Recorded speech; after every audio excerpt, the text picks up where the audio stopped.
Nous sommes en train d'assister à une très belle reprise de la part du Bitcoin. On a vu ça ensemble dans les précédentes émissions. Le Bitcoin est en train de s'offrir le luxe de revenir chercher les liquidités au-delà des 30 000 $. On a trouvé une clôture daily aux alentours des 30 000 $. Bref, le Bitcoin est dans une très belle disposition. Et si vous restez avec moi jusqu'au bout de cette émission, vous allez voir que cette performance n'est potentiellement pas terminée. Donc vraiment les amis, restez avec moi jusqu'au bout de cette émission. Je vais vous montrer exactement ce qu'il se passe sur le Bitcoin, mais aussi comment saisir ces opportunités sur les altcoins. On va passer ensemble le Bitcoin, on va aller voir Ethereum, on va passer le crypto total, la Bitcoin dominance et comme d'habitude, on conclura par le dollar. Alors les amis, si le menu vous plaît, restez bien avec moi jusqu'au bout de cette émission parce que c'est ce qu'on va aller voir tout de suite. Even when you feel low, you can still go. Even when you feel slow, you can still go. Even when there's no hope, you can still go. I never answer to no, man, I still go. Go, go, go, go, go, go, go, go, go, go, go, go, yo, go, go, go. Hello à toute la team Logique, ravi de vous retrouver dans cette nouvelle analyse du marché crypto-monnaie. On est aujourd'hui le jeudi 22 juin 2023 et il est actuellement 7h58 à l'heure à laquelle je tourne cette émission. Alors comme vous l'avez vu en introduction d'émission et potentiellement évidemment sur vos portefeuilles, le Bitcoin est en train de réaliser un très beau short squeeze. Et vous allez voir avec moi qu'en plus de ça, nous n'avons absolument pas encore cherché un objectif. Donc on a clairement la possibilité de continuer cette hausse. On en avait parlé maintenant depuis une semaine, 2 semaines quasiment. En plus de ça, dans laquelle je vous parlais d'une potentielle altcoin season, d'un potentiel retour du Bitcoin. Et actuellement, tout est en train d'être au vert. On a un Bitcoin qui reprend et surtout qui reprend avec de la force et avec de la conviction. On va voir ça ensemble sur les graphiques. Et on a des altcoins qui nous offrent de superbes opportunités parce qu'ils ont corrigé très fortement et ça a complètement tabassé la psychologie des investisseurs, du moins sur les altcoins. On est ici sur le Scalpex Index. On y voit un Crypto Fear and Greed dans la joie 65. Donc ce rebond très furtif a quand même bien changé la psychologie du marché. On voit qu'on a maintenant plutôt 35% des investisseurs qui pensent qu'on va partir plus bas et 65% qui pensent qu'on va bien partir plus haut. Donc attention, vous le savez, quand on met en place ce type de mouvement très rapide, très brut et que la psychologie du marché change rapidement par la même occasion, il peut y avoir un petit revers du bâton à court terme. Donc on va rester prudent par rapport à ça, mais en tout cas, tout ça pour dire qu'on est toujours dans un très bon signal et on a toujours ici des signaux de reprise assez importants. On a un social index sur Up, un market order flow en recherche de vente. Et bien clairement ici, si on regarde sur les graphes, on voit qu'on est revenu chercher tout simplement toutes les zones de liquidité que nous avions jusqu'aux 30 819 $. On est venu chasser quasiment même le top précédent et je vous avais parlé ici tout simplement de ces box orange pour vous expliquer que si le prix revenait à l'intérieur, on viendrait libérer tous les acheteurs qui étaient coincés. Donc ici, on avait coincé des acheteurs, ici aussi, on avait 3 boîtes dans lesquelles les acheteurs étaient coincés et là, on est revenu les libérer. Donc clairement, l'objectif de la smart money n'est plus de repartir à la baisse, mais elle est bien ici de continuer de pousser. Alors évidemment, après un mouvement aussi parabolique comme nous sommes en train de le faire, on pourrait voir un léger retracement tranquillement à court terme, mais en tout cas, vous allez voir avec moi dans cette émission et restez jusqu'au bout parce qu'on a clairement pas mal de signaux qui nous montrent qu'il faut absolument essayer de trouver un point d'entrée intelligent parce que les opportunités et les meilleures opportunités s'offrent à nous actuellement et ça fait 2 semaines que je vous en parle. Donc clairement, les amis, j'ai pas envie que vous restiez encore une fois sur le bas-côté et que vous n'arriviez pas à réaliser de belles performances. Je veux clairement que vous puissiez avoir des résultats et que vous puissiez comprendre ce qu'il se passe. Donc regardez bien cette émission jusqu'au bout. On a eu ici tout simplement un petit wedge descendant qui est venu ici trouver une résolution haussière. On était ici tout simplement dans ce wedge et ici boum, la cassure qui a eu lieu. L'objectif était tout simplement ici les 30 828 $. L'objectif a été atteint puisque avec la mèche on est bien revenu le chercher. On est venu chercher le haut du wedge. Donc tout ça pour dire que ici l'objectif de ce petit short squeeze a été tout simplement atteint, c'est-à-dire ici les 30 800 $. Maintenant, vous allez voir avec moi aussi que dans les liquidations, nous n'avons absolument pas encore atteint d'objectif concret. Donc clairement, il reste la possibilité pour ce short squeeze de continuer encore à la hausse et surtout de continuer d'être alimenté par des liquidités short qu'on va essayer d'aller chercher petit à petit. Mais comme vous le voyez, si on regarde ici en dézoomant, nous n'avons quasiment plus de liquidités à aller chercher à part la poche de liquidité aux 33 000 $. Donc clairement, on pourrait être enfin sur cette reprise du Bitcoin qui pourrait nous permettre de récupérer les 30 000 $ et surtout de les conserver. On les avait déjà récupérés une première fois, mais nous n'avions pas réussi à les conserver. Maintenant, je pense clairement que nous sommes mûrs, puisque la dernière fois qu'on était dans cette zone des 30 000 $, c'était le 14 avril 2023. Donc avril, mai, juin, ça fait pratiquement 3 mois que nous sommes tout simplement dans cette petite consolidation sous forme de baisse, dans ce petit wedge ici, et que nous avons enfin trouvé la résolution haussière. Donc on est sans doute ici en plein été, au moment où plus personne ne s'y attendait, quasiment début juillet comme je vous en avais parlé, et bien sur cette reprise qui pourrait s'avérer être extrêmement intéressante. Donc on va aller voir ça ensemble sur les graphiques. Juste avant les amis, vous le savez, ici on est tout simplement sur ma chaîne Cryptologique. Pour toutes les personnes qui n'êtes pas encore abonnées, réellement les amis, je vous invite à vous abonner et à activer la cloche. C'est totalement gratuit, mais ça va vous permettre d'être accompagné sur toute cette année 2023, mais aussi 2024 sur le marché crypto-monnaie. Je suis là pour vous aider, pour vous accompagner sur l'analyse du marché, l'analyse des projets, la présentation d'opportunités. Donc n'hésitez pas, si vous voulez vraiment être accompagné, mieux comprendre comment fonctionne le marché crypto-monnaie, savoir quand acheter, savoir quand vendre grâce à l'analyse technique, eh bien n'hésitez pas, je suis là clairement pour ça. On est aujourd'hui 15 600 abonnés, ça fait vraiment super plaisir. Bienvenue à tous les nouveaux membres, bienvenue à toutes les personnes qui me font confiance. Vraiment, ça fait extrêmement plaisir et j'espère qu'on va pouvoir continuer de se développer ainsi parce qu'on a une superbe communauté et surtout on a de très belles opportunités qui s'offrent à nous. Donc rejoignez-nous les amis, c'est tout à fait gratuit. Je vous attends de l'autre côté. On va passer directement sur les liquidations. Donc on est branché ici en 12 heures et en all. En all, ça veut dire quoi? Ça veut dire tout simplement surtout à la fois Bitcoin, à la fois altcoin. Ici, on voit que clairement, on n'a pas eu de gros spike de liquidation de la part des shorts, tout simplement, puisqu'on est venu liquider ici 80 millions de dollars de position short, puis 12 heures après 66 millions de dollars de position short, puis 12 heures après 112 millions de dollars de position short. Bref, on est ici à même pas un pic de 200 millions de dollars de position short liquidé sur ce qu'on appelle ce short squeeze. Donc clairement, si c'est un short squeeze, eh bien l'objectif n'a pas été atteint et donc il reste encore largement la possibilité d'aller chercher des zones stratégiques et des zones qui vont liquider des shorts. Donc là, ici, petite liquidation, évidemment, certains shorts qui s'étaient positionnés sur ce wedge dans lequel nous sommes depuis 3 mois, mais j'ai pas envie de vous dire ici qu'on est loin encore, j'ai envie de dire tout simplement de l'objectif de cette liquidation short. Les shorts sont encore potentiellement présents, ils doivent être cachés un petit peu plus haut et surtout, il y a potentiellement beaucoup de personnes qui se sont fait piéger dans ce fameux petit short squeeze. Donc clairement, il va falloir aller les liquider, donc pousser encore et encore le prix bien plus haut jusqu'au moment où évidemment il commence à y avoir trop de personnes qui ont changé leur fusil d'épaule et qui pensent que le marché du coup va continuer sa hausse infiniment. C'est vraiment de cette manière que vous devez réfléchir les amis, la psychologie inversée, c'est extrêmement important si vous ne voulez pas vous faire piéger sur le marché crypto-monnaie. Donc tout ça pour expliquer qu'aujourd'hui nous n'avons pas encore atteint cet objectif de liquidation short, donc clairement ce short squeeze n'en est potentiellement qu'à ses prémices et donc il lui reste encore certaines performances à pouvoir réaliser et il lui reste tout simplement une continuation de la hausse. On va aller voir maintenant tout simplement en daily le Bitcoin qui est venu nous faire quelque chose de très propre. On est revenu sur cette zone de support ici, zone de support long terme, je vous en ai parlé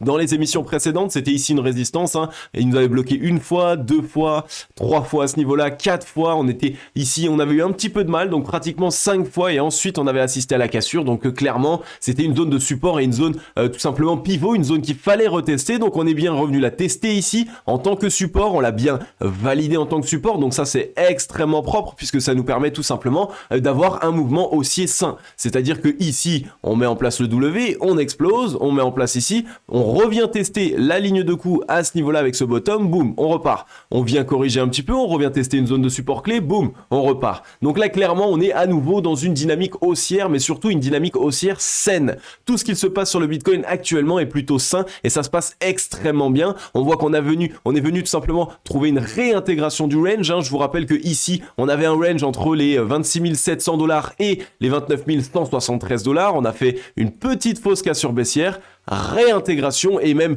plus qu'une réintégration puisqu'on est venu le casser à la hausse cette fois-ci avec une clôture au-dessus. Donc là clairement ici on peut appeler ça un fake out, on a eu un petit faux mouvement baissier, peut-être un certain bear trap et boum, finalement directement de l'autre côté on arrive à repartir. On est en train de chercher les liquidités du top précédent et les liquidités évidemment de tous les tops qu'on avait ici mis en place. Donc on avait 3 tops qu'on est venu libérer, donc ici les acheteurs sont libérés et les vendeurs, eux, sont piégés. Donc tous les vendeurs ici, entre la zone des 28 200 et des 24 556 sont complètement piégés. Donc clairement ici, ce serait la possibilité de continuer de pousser pour pouvoir les liquider. Ici, tout simplement, puisque le prix moyen de short serait environ les 26 500 $, et bien pour pouvoir commencer à les liquider un petit peu plus fort, il nous faudrait potentiellement pousser déjà jusqu'aux 31 852 $, faire 20% de hausse. Ça permettrait de liquider déjà tous les effets de levier jusqu'à x4 et plus, donc x4, x10, x25, x50 et même x100. Donc clairement ici, on a la possibilité de s'attaquer un petit peu plus au short. Je nous verrai tout simplement continuer légèrement la hausse et ensuite revenir pullback les 30 000 tranquillement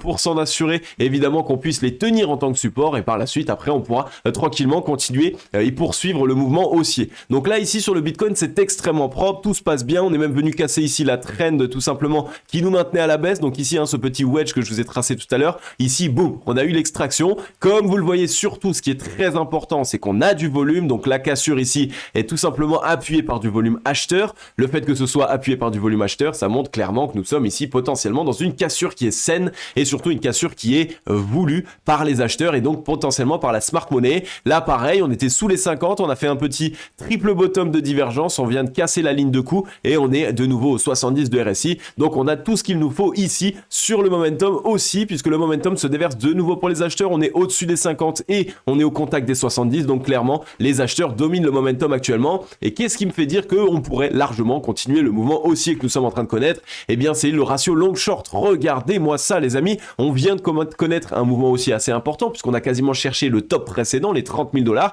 alors qu'on était à peine ici dans la zone de survente. Ça veut dire quoi? Ça veut dire que les vendeurs n'ont plus de force et qu'à l'inverse, les acheteurs, eux, ont récupéré énormément de force. On est à peine en train de s'attaquer à la zone de neutralité. Donc clairement, si aujourd'hui on clôture bien au-dessus des 30 000 $, on risque d'avoir ici toute une semaine et même la semaine prochaine qui peut nous permettre de continuer de pousser et d'aller chercher les 34 35 000 $. Pourquoi? Bien simplement parce que on a la force nécessaire pour le faire. Regardez ici, on est tout simplement dans la zone de survente. Donc les vendeurs n'ont plus de force. Donc pour continuer à baisser, ça va être compliqué. Et les acheteurs, à l'inverse, eux, sont complètement rechargés. Donc ils ont la possibilité ici d'envoyer le momentum largement dans une poursuite de ce mouvement haussier. Et donc clairement, le Bitcoin est peut-être dans une belle petite reprise. Cette reprise, je vous ai tout simplement mis en place Fibonacci pour vous dire un petit peu jusqu'où est-ce qu'on pourrait aller. Alors à titre indicatif, on a la première zone d'arrêt, donc les 0,382 du mouvement intégral dernier qui se trouve aux 36 000 $. Donc première zone de résistance qui pourrait nous bloquer, ce serait les 36 000 $.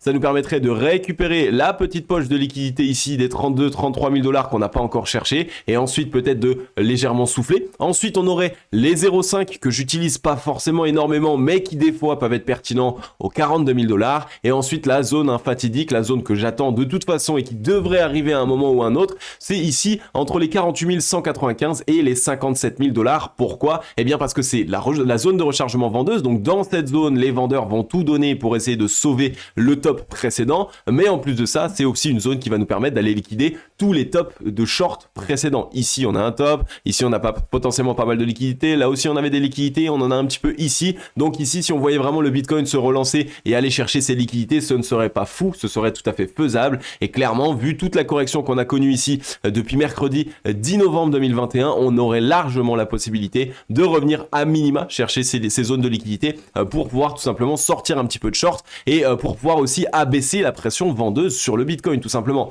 Donc voilà un petit peu pour le Bitcoin, rien à dire de plus si ce n'est que c'est extrêmement bull ce qu'il se passe. On a du volume, on a encore largement de la place dans le momentum, on est en train de s'attaquer aux 30 000 $, on est en train de s'attaquer à des zones de résistance clés et le MACD est en train de s'orienter parfaitement puisqu'on est bien ici sur un beau W, on est au-dessus de la zone de neutralité, on est dans un double bottom dans le momentum. Donc clairement les amis, ce qu'il se passe sur le Bitcoin ici n'est pas un exercice et encore moins un piège. Pour ma part, je pense qu'on est ici clairement à l'aube tout simplement d'avoir trouvé un bottom très intéressant sur les 24 882 $, et c'est pas faute de vous l'avoir répété depuis plus de 2 semaines maintenant. Donc j'espère vraiment les amis que de votre côté vous avez pu quand même de manière intelligente réussir à placer à nouveau une partie de vos stablecoins en crypto-monnaie. Je vous avais dit que clairement de mon côté sur mon portefeuille, j'ai rentré 50% de mon bag, donc c'est quand même une grosse partie de mon bag qui est directement sur ce bottom des 24 000 sur la correction des alts. On a eu 20-25% en 15 minutes sur des altcoins, ça a été une opportunité incroyable pour moi et donc j'ai directement sauté sur l'occasion. Je vous en avais parlé, j'espère vraiment de votre côté que vous êtes in et que vous êtes surtout en train de vous lever tous les matins avec un portefeuille dans le vert et avec des gains, parce que c'est ça qu'on veut quand même à un moment donné. abonner si on est sur le marché crypto. C'est évidemment pour la tech, mais c'est aussi évidemment pour pouvoir trouver des crypto-pépites et des projets qui peuvent nous permettent, de réaliser de belles performances. Sur Ether, eh bien écoutez, je vais pas le passer très longuement. Ethereum est venu tout simplement trouver une réintégration de son M-Top. Donc je vous en avais parlé, je vous avais dit tout simplement que Ethereum allait suivre ce que le Bitcoin allait faire. Donc si le Bitcoin trouve un short squeeze, évidemment Ether va faire la même chose. Mais pour l'instant, je ne suis toujours pas encore extrêmement rassuré. Donc je le laisse de côté. On verra par la suite en fonction de ce qu'il fait et de la disposition dans laquelle il se met. On était sous la ligne de coût, donc du M-Top au 1786$. On est venu faire une fausse cassure baissière et finalement réintégration. C'est assez rare qu'on mette en place un gros M ici de cette manière et qu'on réintègre juste derrière. Donc clairement, à voir, est-ce que ici sur Ethereum, on ne serait pas sur un triple top, donc ça ferait un top, deux top, trois top, même quatre top en fait, et finalement quand même aller chercher un petit peu plus bas. Il va falloir qu'on surveille ça. Pour l'instant, pas de grandes indications, on n'a pas plus d'indications que ça non plus sur Ether. Un petit peu de volume acheteur qui rentre, pas autant de volume que le volume vendeur qui était présent, donc là aussi clairement c'est pas le meilleur des signaux. Certes, évidemment, on avait cette divergence haussière là qui s'est mise en place, donc c'est sans doute ça qui est en train d'être accepté par le prix et par le marché, donc le momentum se déverse pour les acheteurs, le W dans le momentum qui s'est mis en place avec la divergence haussière et la cassure de la ligne de coût. Donc ok, Ethereum est en train ici petit à petit de réinverser sa dynamique. Il est en train d'essayer de toujours mettre en place de nouveau le momentum pour les acheteurs. Il veut que les acheteurs puissent se relancer. Si on regarde sur le ratio long short, c'est quand même plutôt cool là ici de voir ça sur Ether. Pourquoi? Parce qu'on est sur un beau W sur la zone de survente et comme vous le voyez dans la zone de survente précédemment, c'est ici qu'on a mis en place les énormes short squeeze. Donc là on est clairement dans la même disposition. On pourrait voir tout simplement potentiellement même une AB égale CD un petit peu ici sur Ethereum et donc on pourrait revoir Ether chercher ici les 2420$, quasiment les 2500$. Et comme vous le voyez sur le ratio long short, on a largement la place pour le faire.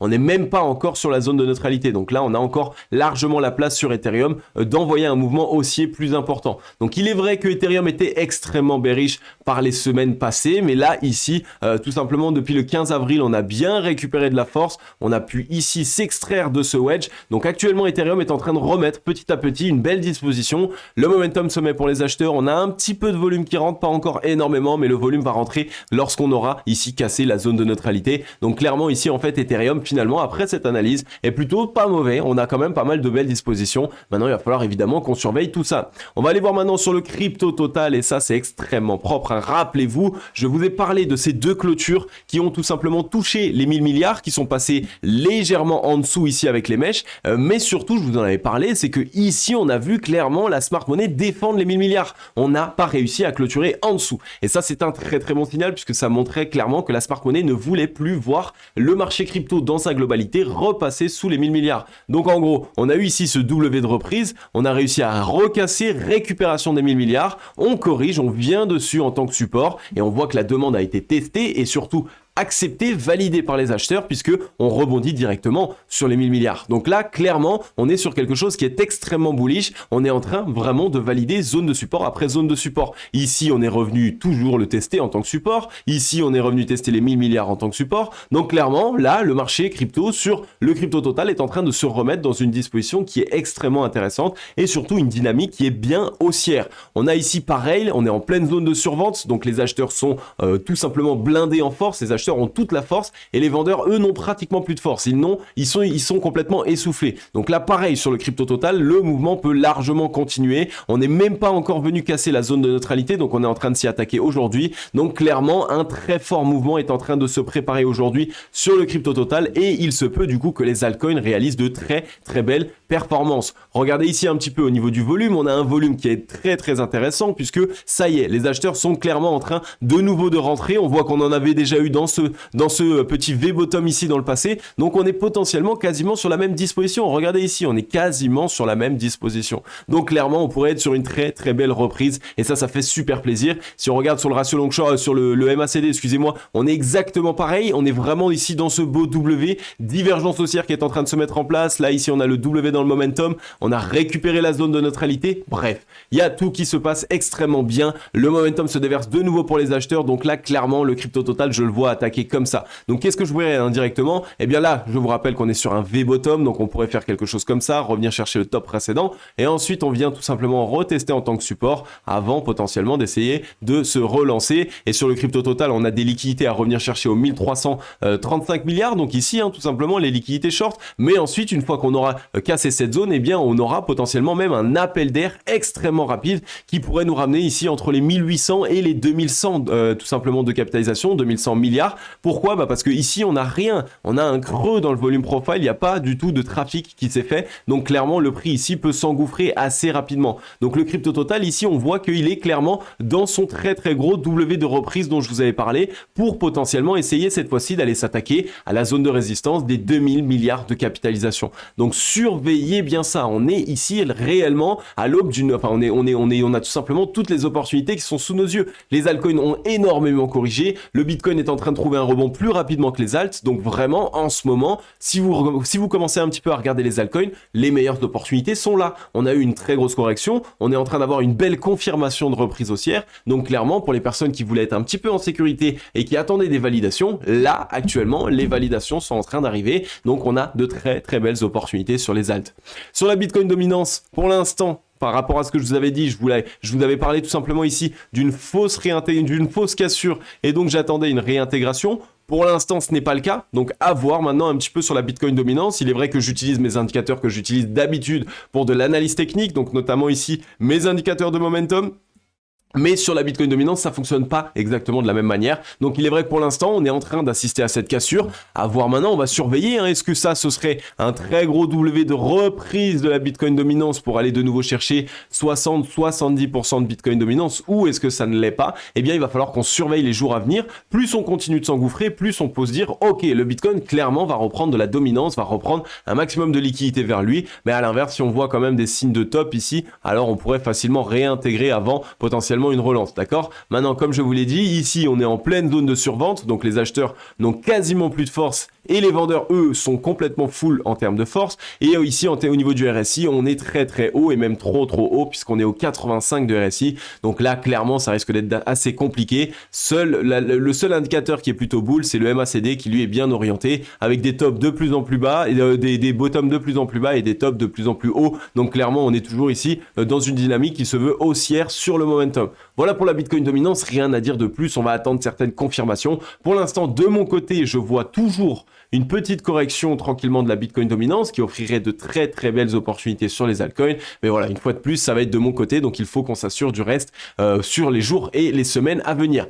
Et maintenant, on va pouvoir terminer par le dollar qui est lui en train de nous soulager parce que clairement, c'est grâce au dollar qu'on est en train d'avoir une belle reprise sur le marché crypto. Je vous rappelle qu'on avait vu ensemble ici ce M tout simplement dans la zone de rechargement vendeuse, donc dans cette zone-ci. Ici, le M de retournement, c'est un très bon signal pour le marché crypto et c'était un mauvais signal pour le dollar. La correction est en train d'être entamée, on a quitté les 0,382 et on est en train de quitter la ligne de coup ici du petit triple bottom de reprise. Donc clairement ici on est en train de vouloir s'attaquer au bottom précédent, donc ici aux deux bottoms précédents on pourrait voir le dollar revenir chercher les liquidités plus basses et on serait tout simplement dans ce M ici, boom, qui nous permettrait du coup à moyen et long terme cette fois-ci de pouvoir nous remettre dans une dynamique baissière. Donc le dollar pour l'instant est toujours bearish, on voit qu'on a cassé les 50 de RSI, on n'est pas encore revenu aux 30 alors qu'on est dans ce très gros M ici qu'on voit à ce niveau-là. Donc là pareil, on a encore la possibilité de continuer de pousser plus bas. Maintenant si on regarde sur le ratio long short, c'est la même chose, très gros M et on a encore la possibilité de pousser plus bas, donc on a encore de la force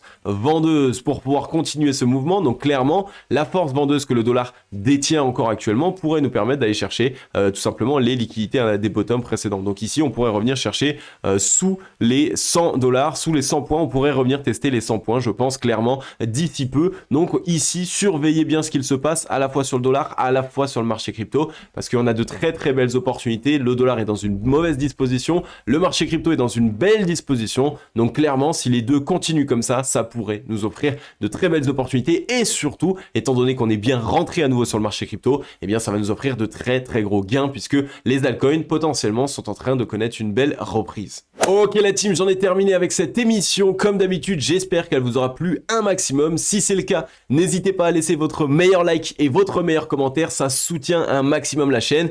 Et pour les personnes qui ne l'ont pas encore fait, n'hésitez pas clairement à vous abonner et à activer la cloche. C'est totalement gratuit. Ça vous prend 2 petites secondes. Boum, vous vous abonnez. Et après, directement, YouTube va vous envoyer des petites recommandations dès que je sors une vidéo pour vous dire, ok, attention, c'est votre moment. Vous avez votre petite analyse du marché crypto-monnaie qui est faite. Donc, n'hésitez pas à aller la voir et donc directement ce sera ma vidéo, ce sera ce que j'aurai tourné pour vous accompagner, pour vous permettre de comprendre mieux le marché crypto-monnaie, pour faire en sorte aussi que vous puissiez saisir les bonnes opportunités. Je suis là, 3 vidéos par semaine, c'est directement Adam de Cryptologique. Donc vraiment les amis, rejoignez-moi, ça fait extrêmement plaisir. Et comme d'habitude, je vous dis directement à la semaine prochaine. Je vais vous souhaiter à tous et à toutes une agréable journée ou une agréable soirée. C'était Cryptologique. Ciao, bye bye.